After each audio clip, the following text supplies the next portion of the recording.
읍에 있는 대대교회에서 있었던 이야기입니다. 이 대대교회를 목회하는 최경철 목사님은 목회한 지 10년이 되지 않을 때 신장암에 걸려서 1996년 그만 세상을 떠나게 되었습니다. 세상을 떠난 장례식에서 이제 그 아버님이 신앙생활을 아주 열심히 하는 원주에 있는 한 교회 장로님이셨는데 이제 조문하는 아들의 친구들, 또 목회하는 목회자들, 또 교우들, 또 그 지역에 있는 그리스도인들에게 아들에 대한 이야기를 아주 짧게 인사를 했는데요. 그것들이 함께 삶을 나누었던 사람들의 마음에 새겨지고 또 친구 목사님이 그 이야기를 글로 남겨서 아주 오랫동안 남는 이야기가 되었습니다. 그 아버지 얘기를 제가 잠깐 해드리려고 합니다. 1988년 서울 올림픽이 있던 해입니다. 아들이 이제 신학교를 졸업하고 또 강원도 고성 산속에서 목회를 하러 가서 이 아버지가 아들을 찾아갑니다.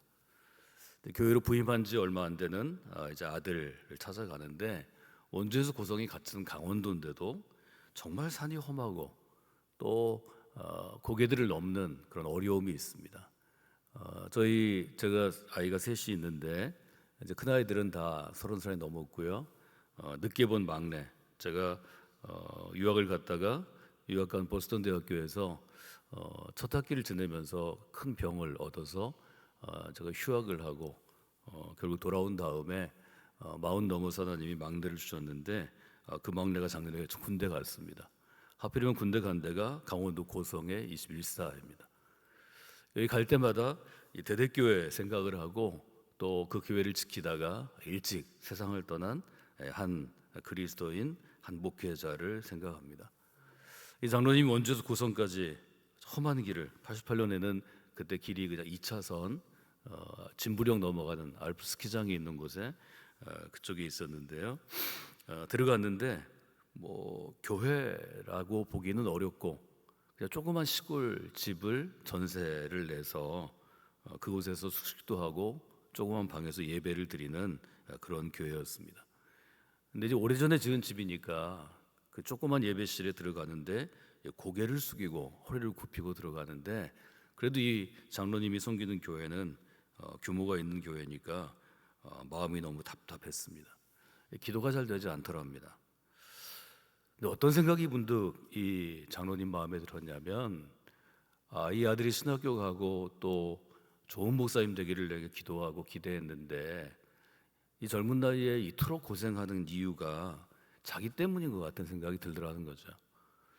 내 죄가 얼마나 많길래 또 내가 그리스도인으로서 또 나이 든 장로로서 제대로 내 직분을 감당하지 못해서 하나님께 충성하지 못해서 아들이 이런 벌을 받나 하는 생각이 갑자기 들어서 가슴이 매우 아팠다고 합니다. 그래서 이 아버지는 아들에게 이렇게 얘기했다고 합니다. 너같이 똑똑하고 많이 배우고 유능한 그런 젊은 목회자가 이 산속에 있을 이유가 어디에 있냐. 지금 당장 애비랑 원주로 돌아가자. 내가 그곳에 아는 목사님들, 뭐 유명한 목사님, 큰 교회 목사님들 여러 분 아는데 내가 부탁해서 좀 살만한 교회로 옮기자. 이 애비랑 같이 가자. 충분히 아버지로서 할 수 있는 이야기고 저도 강원도 고성에 막내가 너무 어리고 또 여려서 그 요즘 편리한 군대 생활도 하기 어려워해서 제가 꼭 시간을 내서 일부러 한 달에 한 번씩 가는데요. 갈 때마다 저도 아이를 좀 부대로 밖으로 데리고 나가고 싶은 생각이 늘 있습니다. 근데 아들이 얘기합니다. 아버지, 제가 여기 떠날 수 없습니다. 장로님 아버지가 답답해서 얘기합니다. 왜 떠날 수 없다는 거냐? 저희 교회 교인 때문에 못 떠납니다. 교인 때문에 몇 명이야? 한 명입니다. 아버지와 아들의 대화에서 여러분이 볼 수 있는 건 교회를 보는 일종의 큰 관점인데요. 전문적인 용어로 퍼스펙티브라고 씁니다.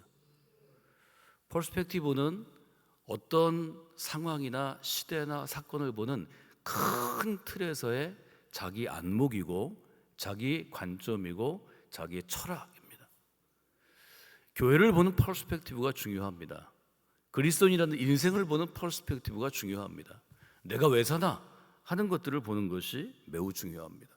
근데 하나님이 그때 이 장로인, 평생을 그리스도인으로 살아온 이 노인 그리스도인에게 하나님께서 새로운 퍼스펙티브, 눈 뜨는 순간, 영적인 각성, 전문적인 용어로 어웨이크닝의 순간을 주셨습니다.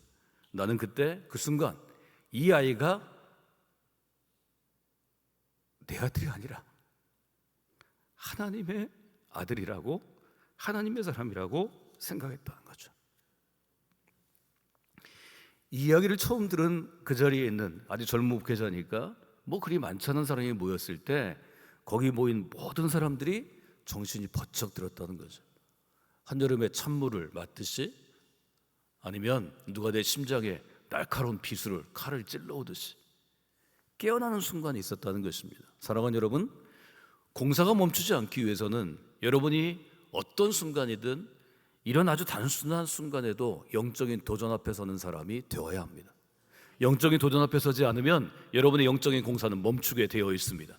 어떤 사람이라도 마찬가지입니다. 내가 지난 30년간 수백 명을 전도한 사람도, 내가 지난 30년간 한 교회를 세워서 교회를 여러 번 짓고 그 수많은 목회자를 배출한 사람도, 어떤 사람도 영적인 도전을 받지 않으면 사람은 무너지는 것입니다.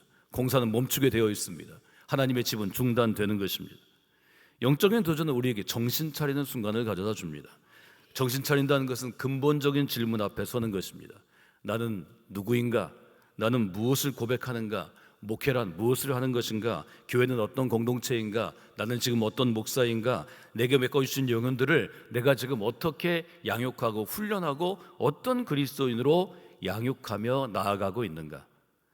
이런 근본적인 질문 앞에 서지 아니하면 인간은 타락하는 것입니다. 즉 부패하는 것입니다.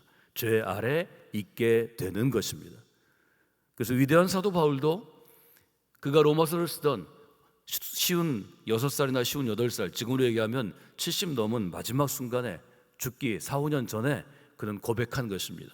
내 안에 선한 나와 선하지 않은 악한 나가 서로 다투고 싸우고 있습니다. 사람이 영적으로 도전을 받으면 지금까지 내가 갖고 있던 낡은 습관과 새로운 하나님의 도전이 갈등을 일으킵니다. 아버지가 보는 교회는 어떤 건가요? 먹고 살만한 교회입니다. 아들이 목사가 됐으니까 먹고 살만하면 그래도 교인이 몇십 명 돼야 되고 재산이 얼마 돼야 되고 교회에서 어떻게 대우를 해줘야 되고, 이런 교회를 찾는 게 아버지의 마음입니다. 아들은 자격이 있습니다. 똑똑합니다. 많이 공부했습니다. 능력도 있습니다. 왜 능력도 있고 똑똑한 사람이 도시에 있는 교회를 마다하고 산속에 들어와서 교인 한 명 붙잡고 씨름하다가 암으로 죽어야 합니까? 여기에 누가 대답할 수 있습니까? 교회는 사람이 있어야 하고 건물이 있어야 하고 예산이 있어야 하고 그래도 목사가 먹고 살만해야 된다, 이런 생각을 가진 사람에게는 절대로 이해할 수 없는 선택입니다. 그러나 하나님은 그 선택을 우리에게 요구하십니다. 왜 그럴까요? 세상을 살리는 것은 똑똑함이 아닙니다. 세상을 살리는 것은 유능함이 아닙니다. 세상을 살리는 것은 배우는 것이 아닙니다.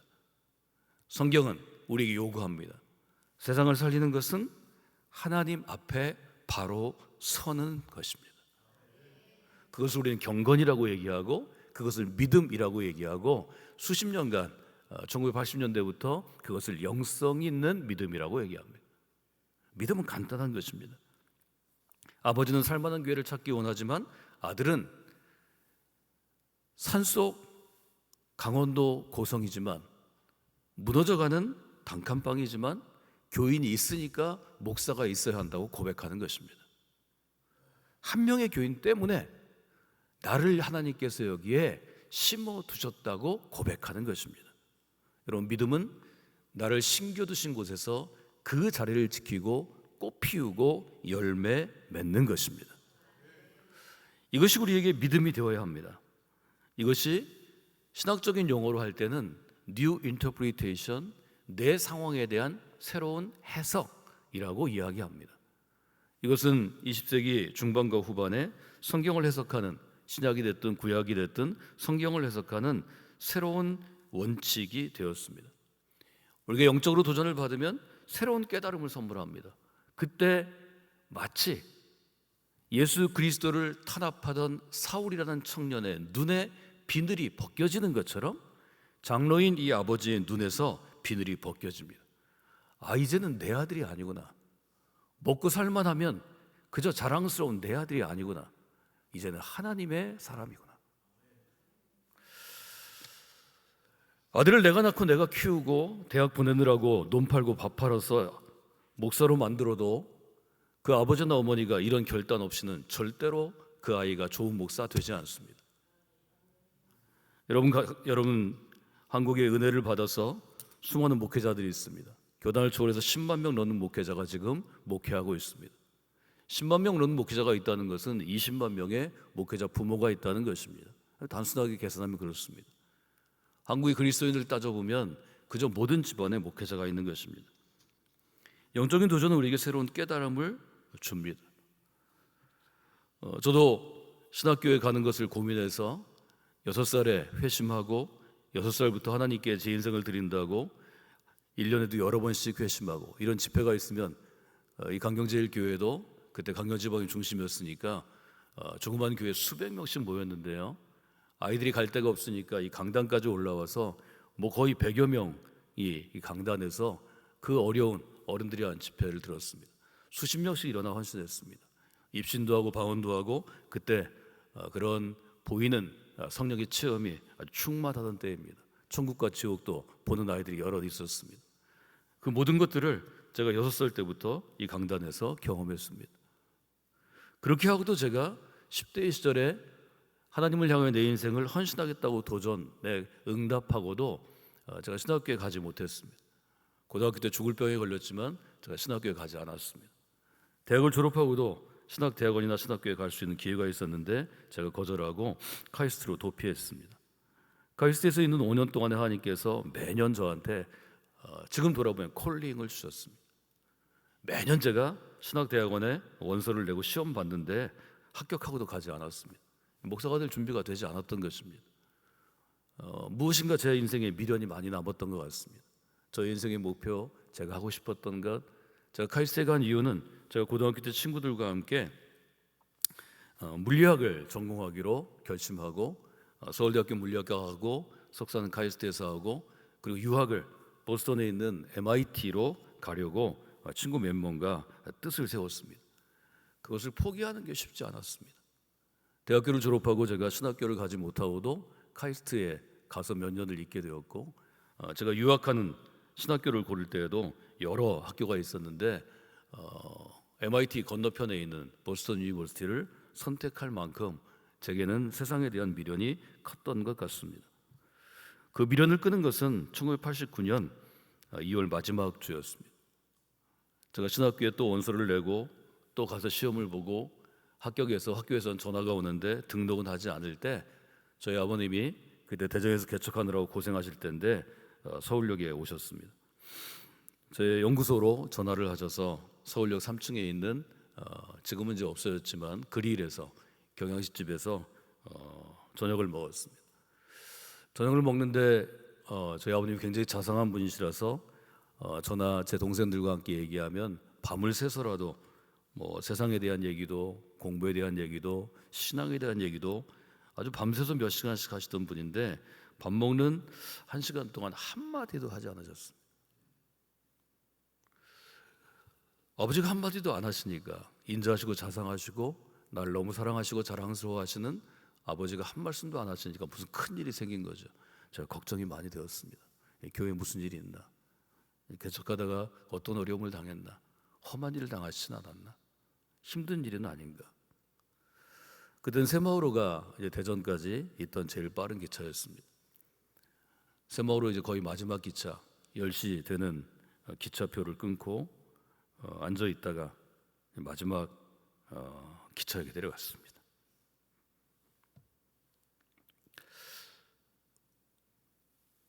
이제 좌석에 모셔다 드려야 되니까 좌석에 있는 기차칸에 같이 가서 이제 계단을 오르시고 떠나야 되는데 저한테 한마디 하셨습니다.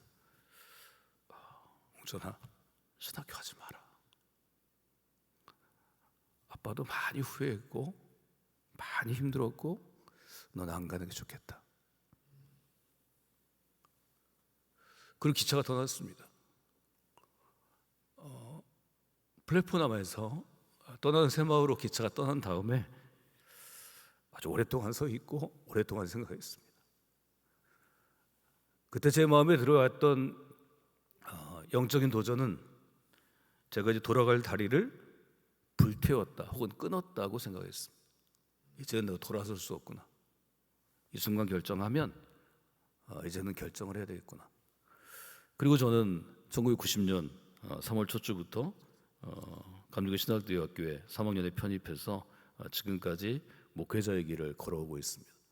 놀랍게도 아버님이 오셔서 그때 돌아갈 다리를 끄는 그 순간부터 한 번도 돌아보지 않았습니다. 후회하지도 않았고 제가 목표했던 삶으로 돌아가기를 원치 않았고 그때부터 저는 완전히 새로운 삶을 살게 되었습니다. 나의 삶이 이 땅 가운데 그저 녹슬어져 버려진 인생이 아니라 하나님의 손에 사로잡혀 쓰임받아 달아 없어지는 인생이 되는 순간이 저에게 그때 왔다고 저는 고백할 수 있습니다. 교회는 소중한 곳입니다. 교회를 소중하게 여기고 아름답게 가꾸어 가는 사람들이 있어야 합니다. 그런데 이런 교회에도 문제가 있고 갈등이 있습니다. 지금 우리가 로마서 14장을 보게 되는데요, 어제 본 것처럼 로마서 1장부터 17장까지는 복음의 원칙이 있고 12장부터 15장까지는 그 원칙을 가지고 어떻게 살아갈 것인가, 어떻게 교회 공동체 안에서 교회 공동체 밖에 사회에서 살아갈 것인가를 다루고 있습니다. 그토록 사랑해야 되는 교회에도 문제가 있고 갈등이 있는데 바울의 섬기던 고린도 교회와 로마 교회도 예외는 아니었습니다. 그래서 바울은 교인을 믿음이 강한 자와 약한 자로 분류합니다. 1절에 보면 믿음이 약한 자를 너희가 받되 그의 의견을 비판하지 말라. 믿음이 강한 사람도 있고 믿음이 약한 사람도 교회에 있습니다. 문제는 믿음이 강하면 강한 대로 자기 믿음의 집을 강하게 짓고 믿음이 약하면 약한 대로 약하게 지어서 서로 집을 짓는 걸 도우면 되는데 모든 교회는 어떤 교회든지 어떤 그리스도인이든지 믿음이 강한 사람과 믿음이 약한 사람은 강한 사람은 연약한 사람을 비판하고 연약한 사람은 강한 사람에게 상처 입어서 그를 또 비난합니다. 이런 갈등과 싸움이 교회 공동체를 무너뜨리고 우리를 어렵게 한다는 거죠. 아주 근본적인 문제는 음식, 특별히 고기 때문이었습니다. 그 당시 시장에 유통되는 고기는 이방인의 신전에 바쳐진 제사 음식입니다. 그러니까 이 제사 음식을 믿음이 강해서 그냥 먹는 사람도 있지만 믿음이 약한 사람은 먹지 않습니다. 문제는 먹은 사람은 잘 먹고 건강하면 되는 거고 먹지 않은 사람도 고기 안 먹고 건강하게 살면 되는 건데 비난하는 거죠. 아니 쟤는 왜 이방 신전에 바쳐진 고기를 먹나? 고기 먹지 않아야 되는데. 아니 쟤는 믿음이 없어? 왜 고기 그것도 못 먹어? 하나님이 주신 것이 다 선하고 가한데. 여러분 모든 교회에 문제가 있을 때 이 로마서에 있는 14장에 있는 원칙을 여러분이 기억하시고 적용하시면 좋을 것 같습니다. 첫째는 서로 인정하고 받아들이라는 것입니다. 먹는 자는 먹지 않는 자를 역순여기지 말고 먹지 않는 자는 먹는 자를 비판하지 말라. 이는 하나님이 그를 받으셨습니다. 인정하고 받아들이는 것이 첫째 원칙입니다. 두 번째 원칙은 다른 사람이 먹든지 안든지 판단하는 재판관, 판사가 되지 말라는 것입니다. 4절에 보면 남의 하인을 비판하는 넌 누구냐? 이렇게 물어봅니다. 판단은 주인의 목, 하나님의 목, 예수님의 몫입니다. 그래서 다른 사람을 판단하지 않도록 여러분이 애쓰셔야 합니다. 14절입니다. 14절은 이렇게 기록되어 있죠. 하나님이 지으신 모든 것은 다 선한 것입니다. 무엇이든 스스로 속된 것이 없을 때 다 속되게 하는 것은 사람이라고 말씀하십니다. 어떤 음식이든지 음식이 우리를 시험에 들지 하게 할 수 없습니다. 19절은 어떻게 되어 있죠? 덕을 세우라입니다. 그러므로 우리가 화평의 일과 서로 먹고 세우는 일에 힘쓰나니 음식으로 말미암아 하나님의 사업을 무너지게 하지 말라. 중요한 건 여러분의 관점, 여러분이 믿음이 강하든지 약하든지 여러분의 의견이 하나님의 사업을 무너지게 하면, 하나님의 집, 교회 공동체를 무너지게 하면 중단해야 합니다. 그것은 덕이 되지 않기 때문입니다. 네 가지 원칙을 다시 볼까요? 서로 인정하고 받아들이라, 판단하는 재판관이 되지 말아라, 하나님이 지으신 것은 다 선하다, 덕을 세우라. 이 네 가지를 여러분들이 기록하시고 성경책 옆에 놓으시고 여러분 삶에 적용하시면 하나님께서 귀한 은혜를 주시리라 그렇게 믿습니다.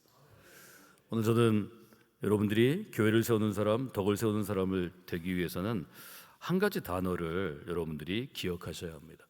한 가지 단어는 바울이 늘 자기를 소개할 때 얘기했던 자기 정체성입니다. 바울은 늘 자기를 그렇게 소개합니다. 나는 그리스도의 종입니다. 우리가 교회의 덕을 세우기 위해서 할 수 있는 가장 중요한 것은 그리스도의 종이 되는 것입니다. 종이라는 헬라어 단어 둘로스인데요. 둘로스를 영어 성경이 servant로 처음에 번역을 했습니다.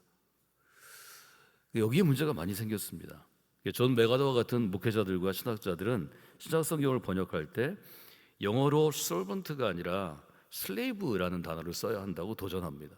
여기에 대한 책도 있고 한국에 번역이 되어 있는데 여기 목회자들은 한번 제가 일독을 좀 권해드립니다. 종과 노예는 영어권에서 완전히 다른 단어입니다. 다시 한번 정리하면 나는 그리스도의 종입니다는 우리말로 번역하면 현대어 번역은 다 그리스도의 노예입니다 이렇게 번역했습니다. 종과 노예는 다른 단어입니다. 영어로 종은 servant이고 노예는 slave인데 어떤 차이점이 있는지를 제가 네 가지 정도만 짧게 말씀드리고 여러분이 그것들을 기억하시면 좋을 것 같습니다. 첫 번째로 주인과의 관계가 다릅니다. 종은 일종의 계약을 맺고 고용된 고용인입니다. 내가 이런 일을 하고 1년 동안 얼마의 연봉을 주기를 바랍니다. 그래서 300달란트를 주겠습니다 하는 계약이 있습니다. 슬레이브, 노예는 계약된 존재가 아닙니다. 그냥 소유권이 주인에게 있습니다. 그래서 계약되어서 고용된 존재와 소유권이 있습니다. 어떤 문제가 있냐면 이런 갈등이 있을 때 문제가 있습니다. 갈등이 생기면 서번트, 종은 떠날 수 있습니다. 계약을 파기하면 됩니다. 종은 원하면 관계를 정리하고 주인을 떠날 수 있습니다. 노예는 갈등이 있어도 떠날 수 없습니다. 왜냐하면 거기가 내가 죽을 자리이기 때문입니다. 내가 원튼 원치 않든 주인이 나를 버리지 않으면 떠날 수 없는 문제가 있습니다. 세 번째는 보상에 대한 문제입니다. 교회에서 왜 싸움이 많이 날까요? 왜 갈등이 있을까요? 보상 때문입니다. 내가 이렇게 열심히 했는데 교회가 나한테 뭘 해주는 거야. 그래서 매년 연말이 되면 많은 교회들이 어려움을 겪어서 젊은 목회자들이 저에게 상의하러 옵니다. 저희 장로 세우다가 교회 반쪽 나게 생겼어요. 권사 세우다 반쪽 나게 생겼어요. 남성교 회장 선거하다 반쪽 나게 생겼어요. 연회도 그렇고 교단도 그렇고 다른 한국교회가 다 그렇습니다. 내가 이렇게 열심히 했으니까 내가 일한 만큼 보상받아야 되는 생각이 우리 모두에게 있습니다. 성경은 이것을 거절합니다. 서번트 종은 일한 만큼 보상해 줄 의무가 주인에게 있습니다. 그러나 노예는 일한 성과에 따라 주인이 보상하지 않습니다. 주인은 마음대로입니다. 굉장히 중요한 문제입니다. 제가 새벽이라서 이것을 예를 들어 설명하지 못하지만 여러분이 생각해 보시면 좋을 것 같습니다. 예를 들어서 종의 비유에서 포도원에 아침부터 일한 종에게도 12시 일한 종에게도 오후 3시에도 오후 5시 퇴근하기 전에 온 종에게도 똑같은 하루의 일당을 줍니다. 예를 들어 달란트를 줍니다. 그 달란트를 주는 거에 대해서 노예는 문제를 제기할 수 없습니다. 주인의 마음이기 때문입니다. 이 문제를 여러분들이 한번 생각해 보시고 한번 돌아보시면 좋을 것 같습니다. 표로 정리하면 서번트는 종으로 그리스도인이 된 사람은 주인과 늘 딜합니다. 계약했으니까요. 내가 이만큼 해주면 당신은 이만큼 해줘야지. 하나님에게 불평하고 하나님께 원망하고 하나님과 딜합니다. 이런 사람은 공사를 제대로 할 수 없습니다. 온전한 노예가 되어야 합니다. 하나님이 그리스도의 생명의 값으로 나를 사셨으니 나는 주인의 처분대로 명령대로 하겠습니다. 이게 자기의 몸을 드리는 헌신입니다. 종은 원하면 교회를 떠날 수 있습니다. 하나님을 떠날 수 있습니다. 예수님을 떠날 수 있습니다. 노예된 그리스도인은 절대로 떠나지 못합니다. 하나님이 여러분을 놓지 않습니다. 주님이 여러분을 놓지 않습니다. 교회가 여러분을 놓지 않습니다. 종은 일한 만큼 보상 안 해주면 삐칩니다.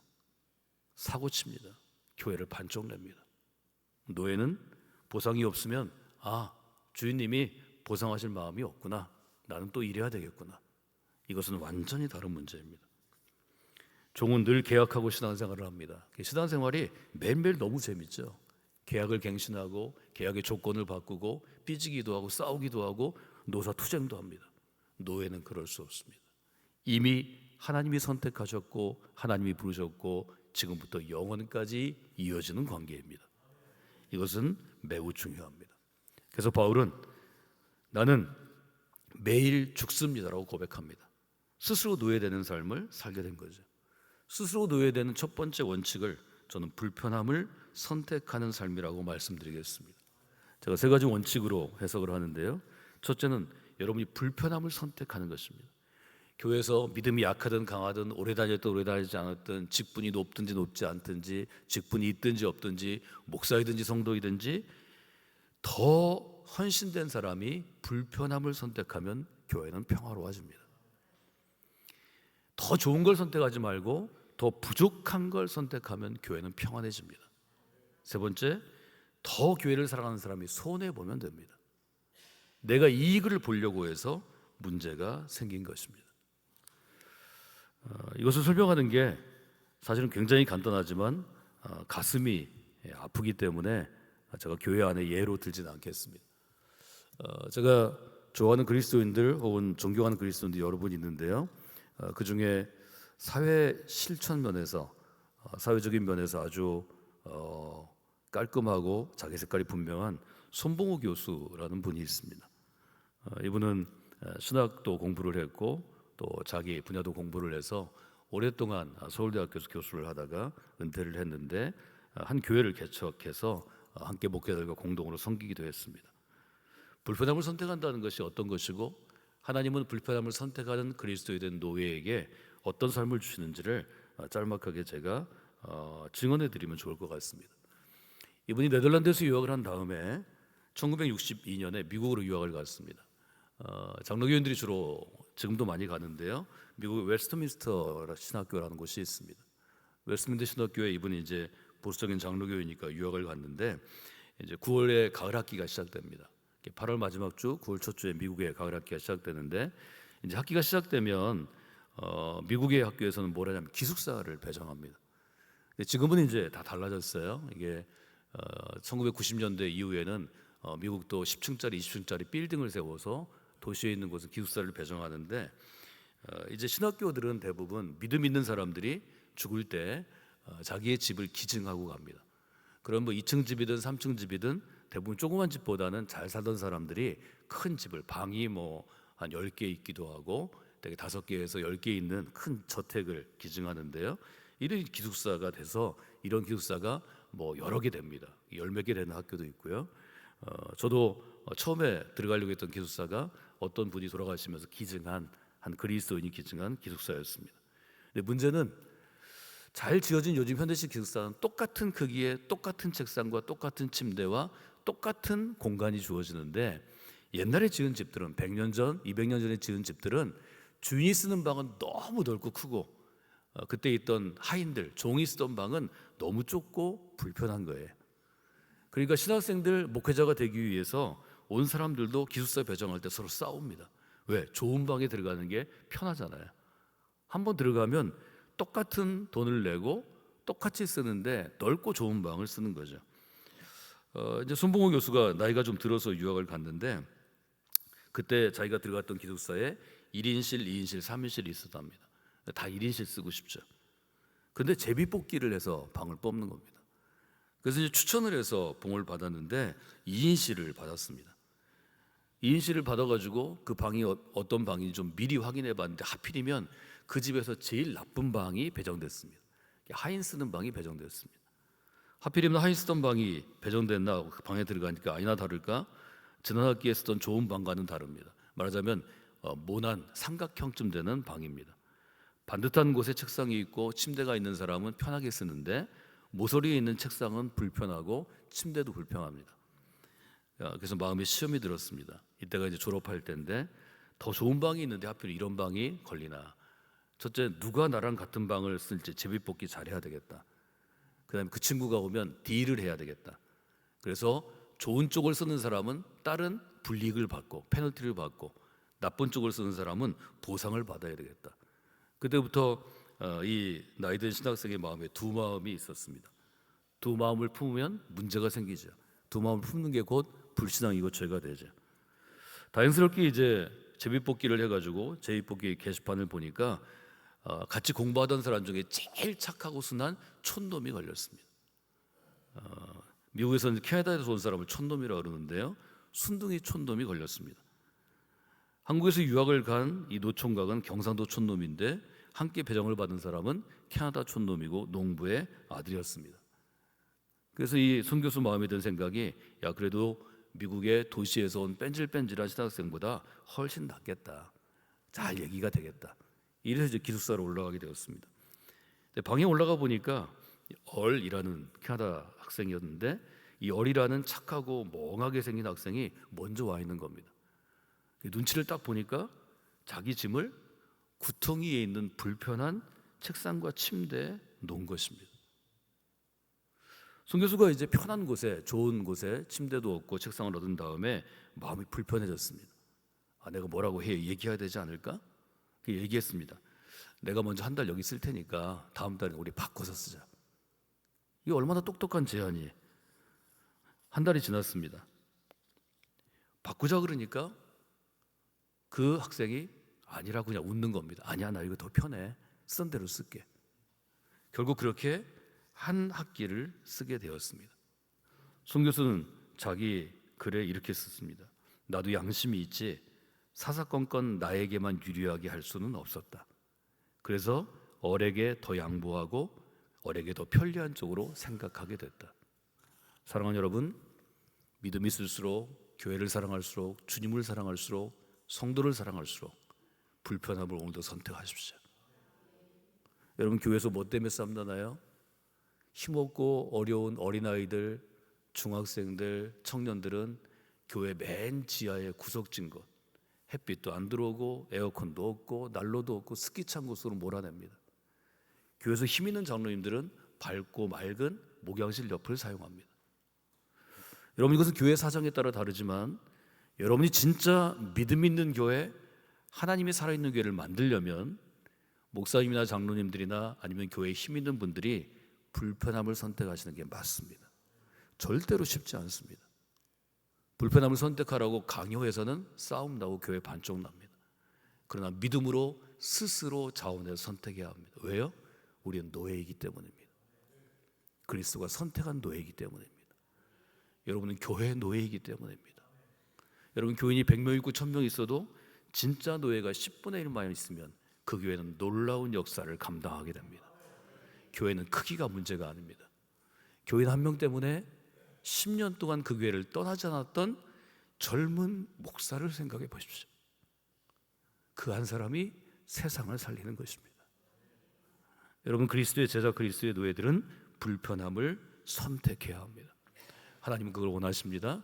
강경지방이 그런 지방 되기를 원합니다. 강경제일교회가 그런 교회 되기를 원합니다. 이 새벽에 나오신 여러분이 불편함을 선택하여 하나님을 영화롭게 하는 믿음의 사람이 되시기를 주님의 이름으로 도전해 드립니다. 기도하기를 원합니다. 이 시간 우리가 함께 기도하는 시간입니다. 기도할 때 여러분들이 정말 하나님의 은혜 가운데 내가 불편함을 선택하는 그러한 사람이 되겠습니다, 이렇게 기도하시면 좋겠습니다. 저를 따라서 하실까요? 저는 그리스도의 노예입니다. 불편한 삶을 선택하게 하여 주시옵소서.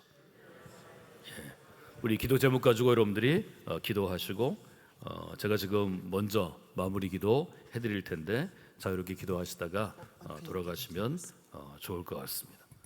하나님, 바울이 고백한 것처럼 우리는 그리스도의 노예입니다.